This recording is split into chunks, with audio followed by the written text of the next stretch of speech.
Hello, I hope you can hear me over the noise on this one, but my eldest son Adam, who declined to be in this video, has chosen his top 5, and his theme is 5 oddest tanks he can find. And number 5 is the Tog 2. This is basically a tank designed by World War I tank experts, but for World War II. And so you can see what they've done is basically take a World War I tank design and popped a 17-pounder gun on the top. So extremely heavy, impractical, but it was just kind of, you know, wacky British thinking of World War II. That's his top 5. Okay, so not appearing in this film has decided that his number 4 choice is the Swedish Tank. Believe me, it is a tank. Hang on, there's the gun for a 105mm gun. And this is unusual in the fact that it's very low and flat.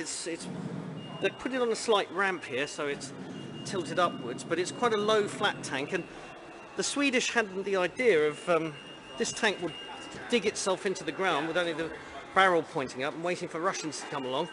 And of course the Russians wouldn't be able to see them, they just look like lumps in the ground.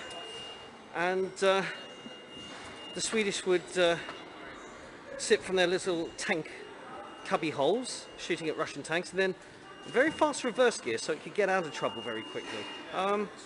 Never proven in combat, so we won't know if their ideas will work, but it's certainly an interesting design, one of a kind. And at number 3 in Adam's choice of top 5 odd tanks is the, where is it? Where's it gone? Ah, there it is. It's the Goliath. So what this is well, it's a bomb on tracks. The thing about Goliath is that they would put explosives in the middle there, and then remote control drive the vehicle up to a defensive position or into a minefield, or if they're very lucky, under an enemy tank that was obliging them by staying absolutely still, and blow it up remotely. That was the idea anyway. Whether they were that useful in combat is debatable, but it seems that every tank museum in the world has to have a Goliath, and that's Adam's number 3 choice. So Adam's choice at number 2 is the Praying Mantis experimental machine gun carrier. Now, how this works, I'm trying to figure out how it works because it's such an odd vehicle. You would have a crew of 2, a driver and a machine gunner, and they would be lying flat on their tummies inside this vehicle. And then, when they got into position, this whole section here would rise up. There's a photograph on the front, and the gun turret, would swing into action. So yeah, you can see that's how it's trying to go. It's trying to lift the whole thing. So yeah, so it could fire over walls, hedges, that kind of thing. But in reality it was very cumbersome, very difficult to drive, lying flat on your tummy. It made the crew feel sick. So wasn't very useful in the end. And Adam's first choice for number 1 odd tank here in the museum is the Valiant Tank. There's a British design. Now, on the surface of it, you're thinking that doesn't look too bad. It looks pretty handy, but apparently it's absolutely appalling. Even though it has a 75mm gun, it's got reasonable armour, it's a little bit on the slow side.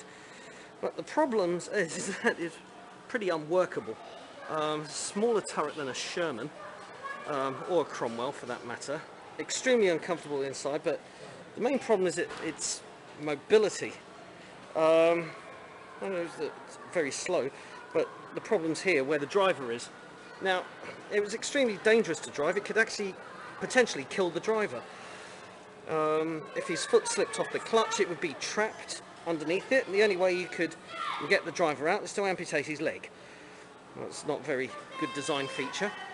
Not only that, I think they drove it, testing, it's the only one ever built, they tested it, drove it about 400 yards, and the crew said, enough, we're not driving this, not having it. And the officers in charge of the testing just agreed.